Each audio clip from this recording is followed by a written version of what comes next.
Sorry about that one, guys. Anyway, hey guys, it's me, Hybrid, and today we're going to be reacting to 6 apartment horror stories animated by this YouTube channel called Maud. Honestly, I've never watched any animated horror stories in a while, and I wanted to see if you guys might actually enjoy this one.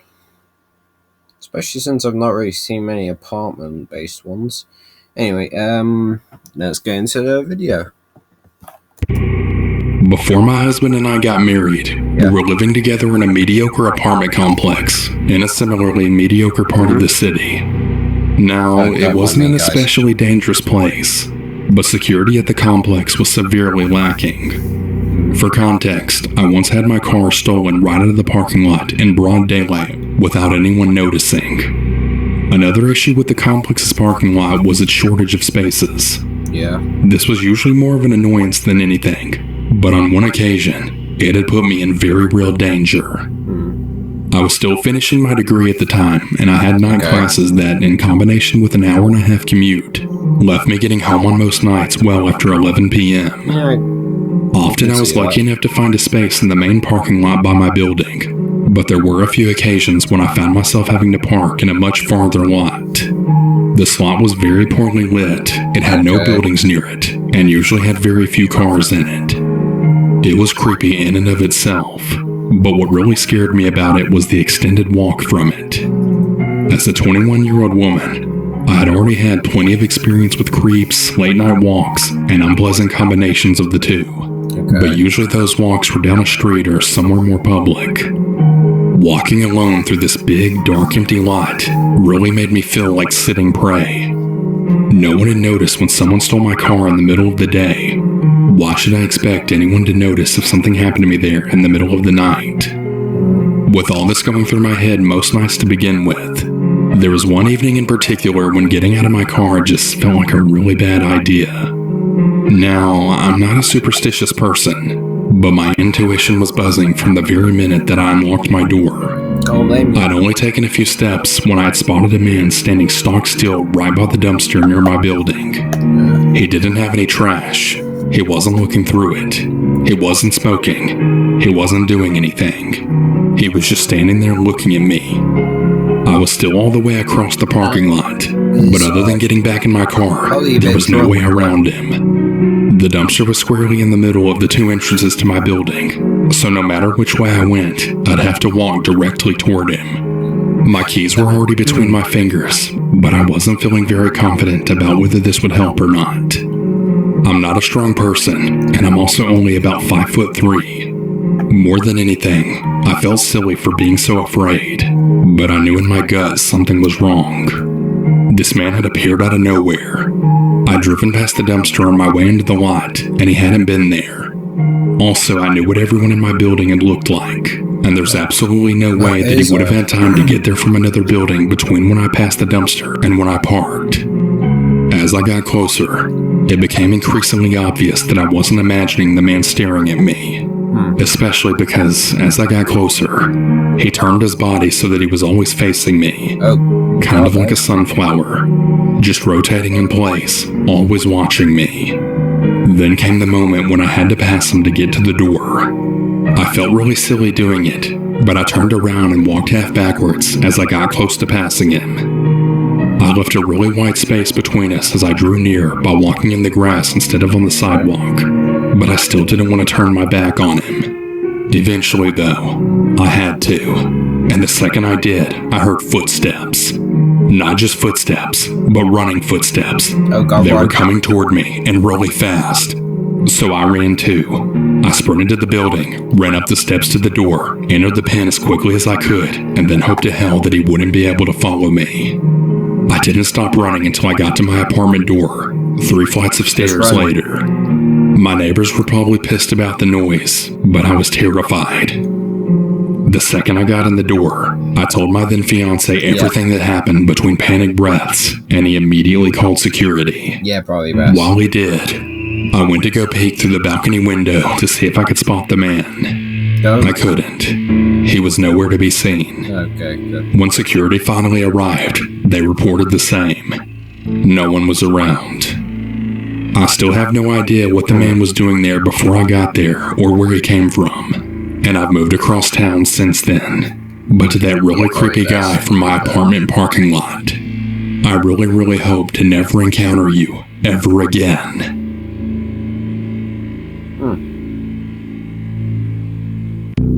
Okay, story 2. This happened about 2 weeks ago, or sometime around the beginning of the month.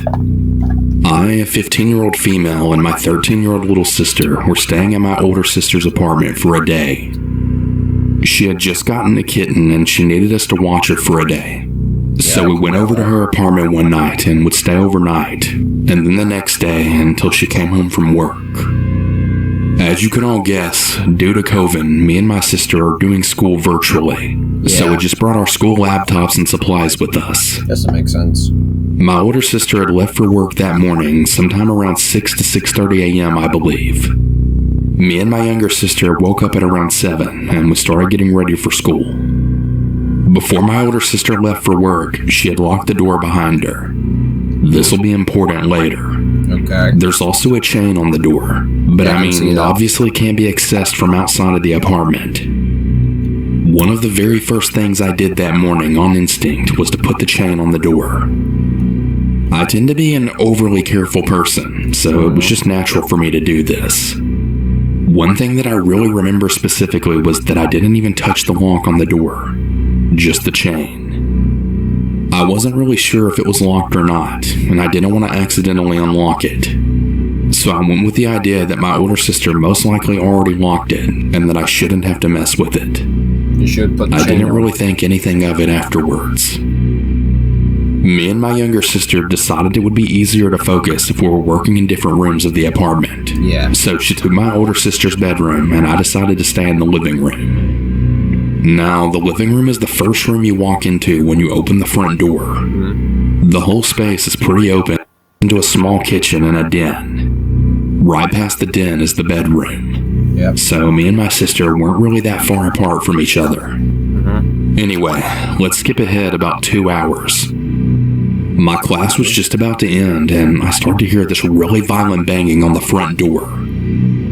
At first, I thought maybe I was just misinterpreting where the noise was coming from, and I thought maybe it was someone banging on a different door right next to us. We weren't expecting anyone to be there or anything, and my mind didn't immediately pick up that someone could want to get in for whatever reason. I assumed that maybe someone got locked out of their apartment next to us or something, and was trying to just wake up their roommate. Probably not super logical of me, but I was starting to get really nervous. The banging was extremely loud now, but I never heard a voice. I also want to add that I was only a few feet away from the door, so if someone would have said something, I definitely would have heard it. Don't open The banging then went on for about 5-ish minutes, maybe even a little more. I was definitely freaked out, but I decided not to move. I texted my little sister during the whole thing, and I told her that someone was banging on the door. She told me she could hear it too, and she thought that maybe I had dropped something. Then I told her that I was starting to get really freaked out. Then it stopped. For maybe about 2 minutes, there was nothing but silence. What came I thought after? maybe that was the end of it.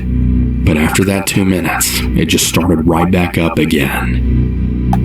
I was still in my math class. My teacher's trying to tell us about the homework, and there's someone violently banging on the door right next to me. I was getting panicky now. I start wondering if I'm gonna die or something, but just ignore it and try and focus on my teacher. The banging continued for another maybe 5 to 7 minutes, and right in the middle of it, I think I heard a click. If I could describe it, it almost sounded like a door unlocking. But I thought there was no way that could be it. I'm just being irrational.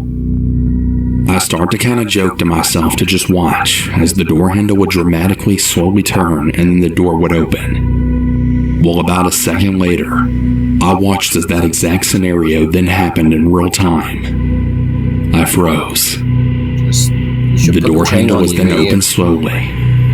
The room was silent. I didn't dare say anything. I was just way too scared beyond belief.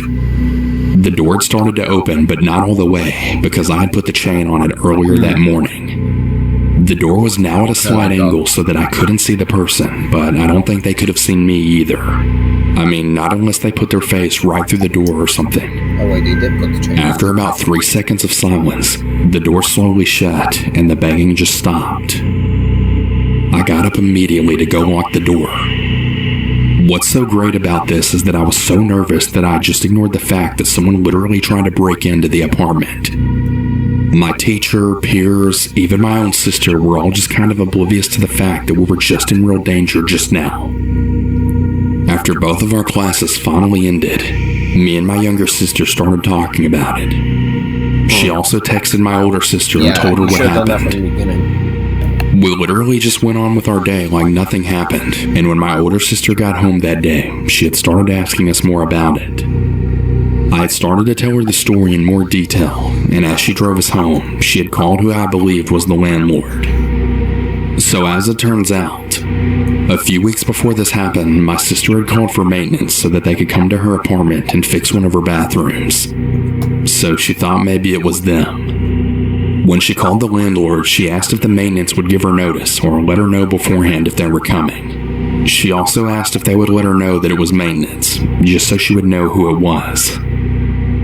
To be honest, I don't really remember the woman's response to my sister's first question, but she definitely said maintenance would call out to her or something. My sister also mentioned that the banging was so violent that the door frame had actually been damaged. The woman said that their staff wouldn't ever damage the property. Now remember when I said I heard a click and the door unlocked? Well, maintenance has a key to every door.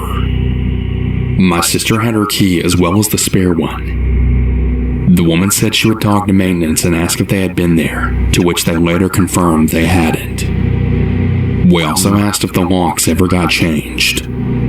They said they were changed as soon as the last tenant left, so it definitely wasn't someone who used to live there and still had a key or something. I really have no idea how this person unlocked the door. It's crazy to me. The woman recommended that if she found out that it wasn't maintenance, that we should definitely file a police report. I think it was maybe a day later. My older sister was leaving for work again. She realized as she was leaving that she forgot her water bottle, and she went back to go grab it. Okay. She made sure to lock her door again as she left. She was pretty freaked out from the previous event, and was really hypervigilant, so we're pretty damn sure that she locked it on her way out. Well, she got back home from work that day, and found that the door to her apartment was wide open. After this event, I believe she finally filed the police report. I just really hate that I acted so stupidly. I should have called the police right as that second wave of banging hit. At any moment, I could have looked through the people. I could have seen this person's face. Maybe if I had moved or gotten up even just a little, I could have gotten a look at them. But I was so scared that I just froze. Yeah, I can understand why you were scared. I know what I should have done in this situation. Call the police. Maybe grab a knife from the kitchen or some sort of weapon, hide, etc. But in that moment, I didn't do anything. I really don't think that I even fully comprehended just how much danger I was in until the door opened. I hoped that if I didn't say anything, they would just leave. And well, I guess they did. I know I should be trying to go easy on myself. So, good. Taking that into consideration, I'm still only 15 years old. I've never been in a situation like that before. I've never really been trained for that sort of situation. I mean, unless you want to include scary movies or something. Funnily enough though, I guess I'm the dumb person in a horror movie. I don't do anything smart in the face of danger, and there's also the fact that I have pretty severe anxiety. I've never been formally diagnosed with anything, but I know that I definitely have an unhealthy relationship with it, to say the least. I have really bad anxiety on an almost daily basis, and I've had multiple panic attacks as well. I've missed so much school, and at one point I even went to see a therapist about it when I was 13. I was tested on the adult anxiety test, and my therapist actually told me that it was concerningly high. So to say that I can't properly deal with emotions is fair. I think that's one of the biggest reasons why I didn't do anything. I thought I was being irrational. I'm just so used to thinking that I'm blowing something out of proportion that I assumed I was just doing it again. Then again, Maybe I'm just trying to justify my stupidity. I guess I'm just still really annoyed with myself, like I could have done better. The only thing I can really do now is just to hope that nothing like this ever happens again. But if it does, I know what to do now. So far, me and my family have a few theories.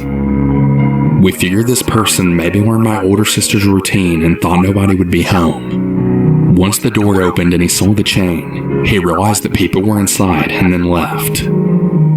We also thought that maybe he got in by taking an old key or something and jammed it into the lock, and then banged on it to unlock it. Maybe he somehow got a key to the apartment though. I thought for a while maybe when I put the chain on, I really did unlock the door. I don't think so though. I'm really not sure of anything at this point. These are all just theories and we're not professionals by any means. If anything else happens, I'll definitely give an update. This happened to me about 2 weeks ago. I'd started university in September and therefore live in a students-only apartment complex.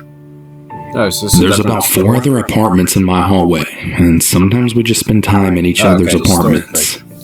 I had the absolute chance to lose my keys during the first week of university. It wasn't really a big deal though. I just simply paid for another key. After about a week in my apartment though, I'd started to notice that some of my things weren't in the same place as I thought that I'd put them. It didn't really scare me though, because I know I'm a distracted person. On the day of the incident in question, I was coming home earlier than usual with another student named Thomas, the boy that lives in the apartment next to mine. We got inside, and when I unlocked my door, I saw a woman right inside my apartment. As you can expect, it really scared me. But right as I was about to ask her what the hell she was doing there, she then told me, "Oh, sorry, I didn't know you'd be home this early. I'm the janitor. I clean the rooms weekly." Oh shit. She then just smiled at me and went out. Now, I didn't even know we had a janitor, but this kind of explained why my stuff was moving around. Thomas then noticed that she had left her keys on my desk and said that I should give them back to her.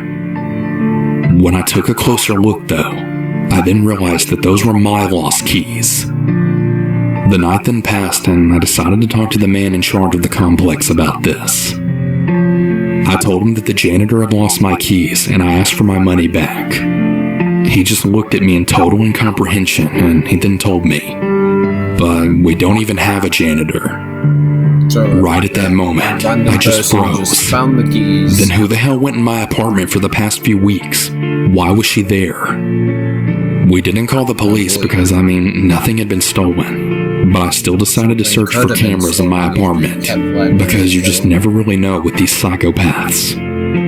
I haven't seen her since, and I'm really glad to know that she can't enter the complex anymore without the badge on the keys.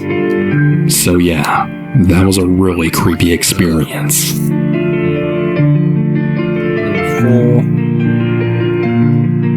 I was a high school student living with my mother in a third-floor apartment. I used to sleep in the living room because the apartment only had one bedroom, and well, it was my mom's. I was pretty happy with the little space I had though, and I was a really happy kid. I always got up at about 6 a.m. to go to school, and my mom always got up at 5 a.m. to have time to shower and make breakfast before then dropping me off at school and heading to work. During that morning, I remember waking up and all the lights were on. Every single one of them, even the one in my room. I went to grab my phone, but it wasn't there. Okay, pretty odd. I headed to the bathroom and I saw that all the drawers and doors of every furniture we had were open.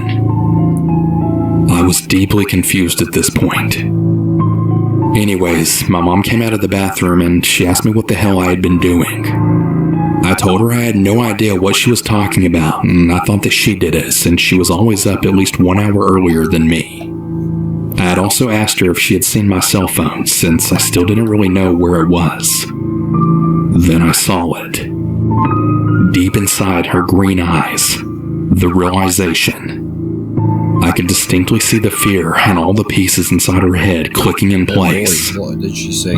She then leaped to the kitchen and found the window wide open, a kitchen knife on the ground, and some really dusty fingerprints on the wall where someone had put weight on to climb inside.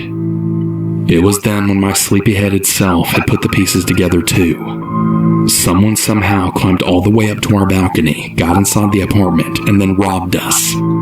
All while I was asleep in my bed right there in the living room. My mom hugged me and asked me if I was okay. I said that I never heard anything and that I didn't even wake up when this unknown person turned on the lights and rummaged through our stuff. It was super weird. They didn't dare to try and open my mom's bedroom door, so she didn't notice a thing. My grandma claims that it was some angel that protected me that night, and that's why I didn't wake up. But I don't believe in that stuff. I don't think they knew I was there either. The police never found the robber, and we ended up putting steel bars on the window. Yeah, probably the best movie could. We ended up moving some time after that. This all happened to me when I was still in high school. It's been about 6 years since that happened. My mother and I have moved from that apartment, and I'm now grown and living with my boyfriend. But even today, I'm still really paranoid, and I always wonder why I didn't wake up. Even though I'm really grateful that I didn't. Thank God for that.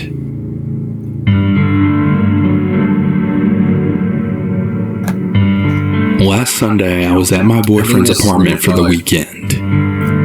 The boyfriend left to go to work at about 8 a.m., but not before giving me a kiss on the head. This had woke me up, but by the time I could open my eyes, he was already gone and out the door. He had actually forgot to lock the apartment door on his way out, to which I hadn't realized. I got up, put my contacts in, brushed my teeth, and then put my workout clothes on. I started my day off right with some good squats and crunches. Then I made myself some coffee and toast. I decided to hop on the computer to look up some hotels and restaurants. Me and my boyfriend wanted to take a little in-state vacation, so that's why I was doing this. Now, the entry door leads directly to the open kitchen and living room area, which is where his PC is.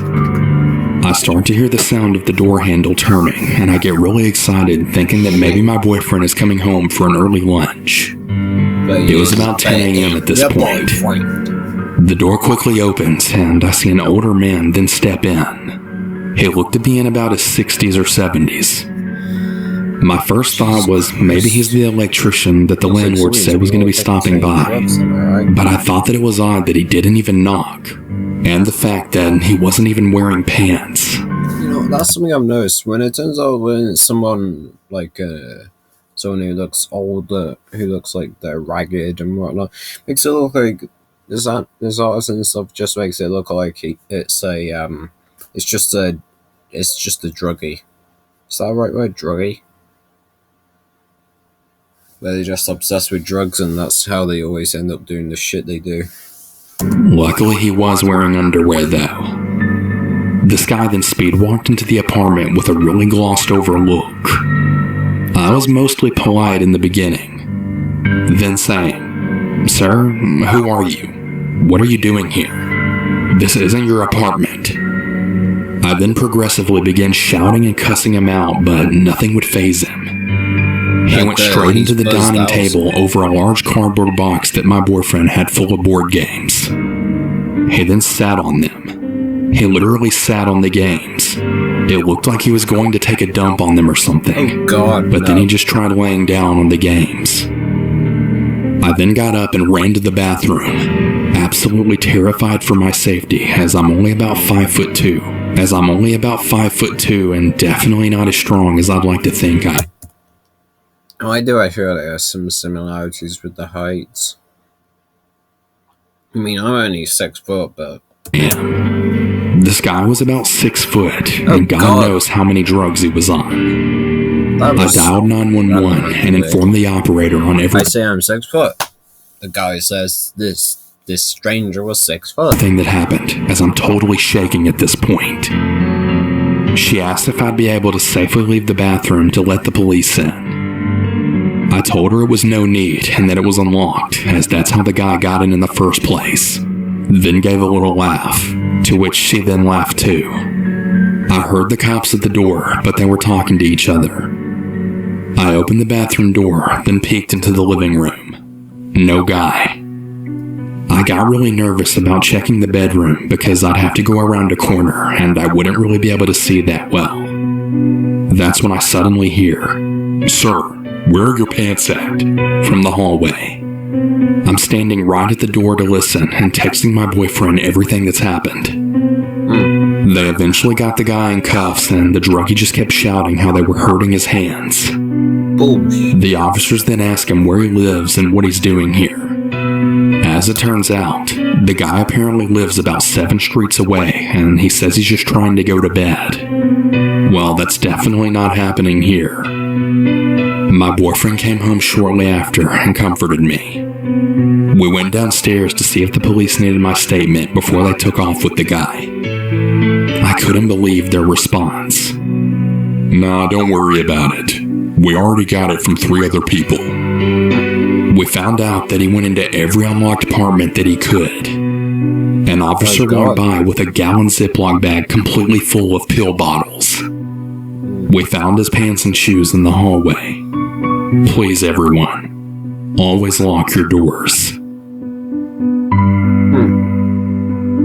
Oh yeah, there's like 4 minutes left, so there should be a part. This happened a couple of months ago, and I'm finally feeling safe being alone again. It was around 1:30 p.m. when my dog started barking for me to take him outside. I had put him on his leash and walked outside my first floor apartment, leaving the door unlocked behind me like I had done a million times before. Seriously, I never ever thought twice about it as I live in a really safe neighborhood in an extremely safe, almost boring town. In my 27 years of living here, nothing had ever tested that sense of security before. My dog is 15 years old, so he moves a little slow and really loves taking his time sniffing around. Yeah. He'll usually just stop and pee about 3 different times and then take that day as no different. But suddenly, a big white truck filled with lawn equipment slowed down right in front of me. "Hey, make sure you pick up after your dog." I then looked up and saw a man in his late 40s or so, wearing polarized sunglasses and a bandana around his lower mouth and neck. He just peed. I responded with a little bit of attitude, like, "Thanks, but I got this. Now drive away." I looked up yet again, and he then gave me a wink, and then lowered his bandana to blow me a kiss right before he drives away. It's one of those guys. This man had instantly made me really uncomfortable. But as a young Hispanic female, I'd been pretty used to older Hispanic men being inappropriate like that. They've been doing it for years. It's just a really sad reality. But once again, I didn't really think too much into it. I was walking back to my apartment now when a woman came out of her apartment in the next building over and then stood on her patio, motioning for me to come to her. Now, I've never met this lady in my life before. I had seen her around the complex and she seemed pretty nice enough, but ultimately I didn't really know her. I've watched Dateline before, so I'm definitely not going up to her patio. In the last couple stories, I've seen those eyes. And the fact that you literally drew her with scars or blood coming from her chest, that's a big giveaway. That something's not going to go wrong. I asked her what she wanted, and she just insisted that I go over there so that she could tell me. I told her that I really needed to bring my dog back inside my apartment, but that maybe I could help her from outside where I was if she just told me. Next thing I know, this woman is now freaking running right toward me. Run. That's when I picked up my dog ready to run home, and that's when she stopped probably about 5 feet away from me, and then she said, "Look, please listen to me. A man walked to your apartment while you were walking your dog. I think he was one of the mowers. I was sitting in my car when I saw him walk in, and I know you live there alone. I called 911, and they're on their way now." I could feel my face burning as I was trying to process what I just heard. I'd watched the man that I had talked to drive away. I didn't see his truck anywhere. How could that be possible? What I didn't realize was that while I was talking to him, he had positioned his truck right in the line of sight of my apartment. I couldn't see my door, so I was totally distracted and looking away while another man had walked right inside my apartment. If my neighbor didn't happen to be sitting in her car while on the phone, I would have walked right into my apartment, completely unaware that someone would be inside of it waiting to do God knows what to me. I'm honestly so thankful that she was so observant even prior to the incident, because she knew that there shouldn't be anyone else in that apartment, and she had a really bad gut feeling that something was wrong. The police arrived not even 5 minutes later and arrested the guy. This guy actually told the police that he had permission to use my restroom, which was freaking obviously not true. Since my door was unlocked and we can't really prove what his intentions were when he entered, he was only charged with trespassing. That's actually a misdemeanor in my state, and he did no jail time, which obviously really freaked me out because this guy knew where I lived. The man driving the truck technically didn't really do anything wrong, but it's really scary to think that they might have been working together. I ended up staying with my parents until we were able to find a legal loophole to get me out of my lease and move out of that apartment ASAP. I moved into a house with an old friend of mine and got a ring system installed that same day. My dog has his own backyard now, my dad mows the lawn for us, and I still sometimes get coffee with the neighbor who called the cops for me. Even to this day, I'm so thankful for her gut feeling. Honestly, if it wasn't for her, God knows what could have happened. And that was that video. Okay. If you guys like this video, make sure to like, comment, and subscribe. And then make sure to put the link to the original video in the description below. And make sure to support the original creators and /artists. And thank you for watching.